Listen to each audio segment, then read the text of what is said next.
Hello, my name is Ryan and I'm going to bring you on a journey about sugar for souls. It was a very tragic time in human history. Many pain and suffering were on these islands. These islands were called the Caribbean Islands. The Sugar for Souls was a very tragic time in history. Europeans would take slaves from Africa and make them slaves for sugar. Later on, Europeans figured out that the Caribbean Islands were the best place to grow sugar. The other countries were trading slaves too during that time. The need for sugar was so great that people from all over the world craved it. I want sugar! Now! Sugar, sugar, sugar! Sweet, sweet, sweet! I want sweet tea! It was also spread by the greed of huge profits. Just a little bit more! Juicy! Juicy coins! It's all mine! In 1701 to 1801, Paul Lovejoy estimates 2,532,300 slaves were traded. As Americans figured out Europeans were trading slaves for money and sugar, Americans wanted in on the trading too.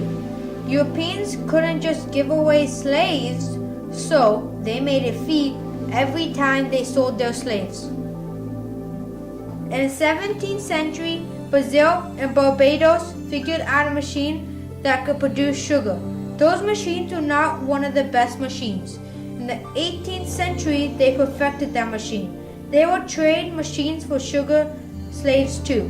One sugar mill would produce 56.6 tons of sugar before breaking down. The governor will usually help run these machines. The cost for slaves were dependent on the departure sites. The Americans had to pay more money for more slaves if they bought them from further countries.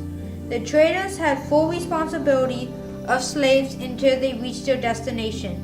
If a slave got sick, the trader had to deal with it. Over 23 million slaves died before reaching other countries, estimates Blackburn. Selling innocent lives for sugar was a very bad time in our history. Americans also wanted to buy slaves for sugar production. Brazil and Barbados traded machines for slaves. Cost of slaves were dependent on the departure site, which caused many slaves to die before reaching their destination. A good compromise could have been, instead of using slaves to produce sugar, Europeans could have paid local people wages to work on their plantations.